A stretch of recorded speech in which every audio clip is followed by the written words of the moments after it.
Thank you, Mr. President.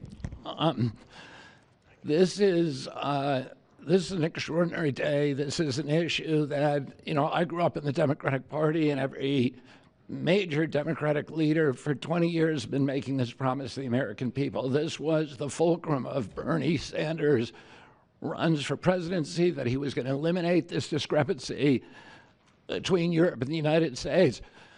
But as it turns out, none of them were doing it. It's one of these promises that politicians make to their constituents, knowing that they'll never have to do it. And the reason they'll never have to do it is because they know that Congress is controlled in so many ways by the pharmaceutical industry. There's at least one pharmaceutical lobbyist for every congressman, every senator in Capitol Hill, and every member of the Supreme Court. By some estimates, 3. Pharmaceutical companies, the industry itself spends 3 times what the next largest lobbyist spends on lobbying. So this was an issue that people talked about, but nobody wanted to do anything because it was radioactive. They knew you couldn't get it by Congress. We now have a president who is a man of his word, who has the courage. President Trump was taking money from the pharmaceutical industry too. I think they gave you $100 million. Yeah. But he can't be bought, unlike most of the politicians in this country. And he is standing here for the American people. I don't know what, there's writers like Lord Elizabeth Warren or Robert Reich who are saying that President Trump is on the side of the oligarchs.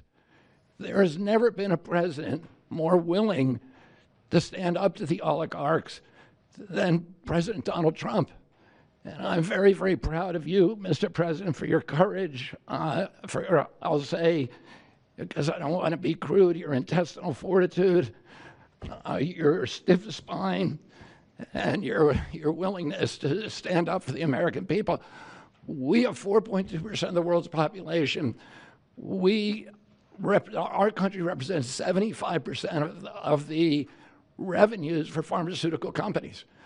We spend in our country $1,126 per capita on drugs. In Britain, they spend about $240. They spend 1/5 of what we do.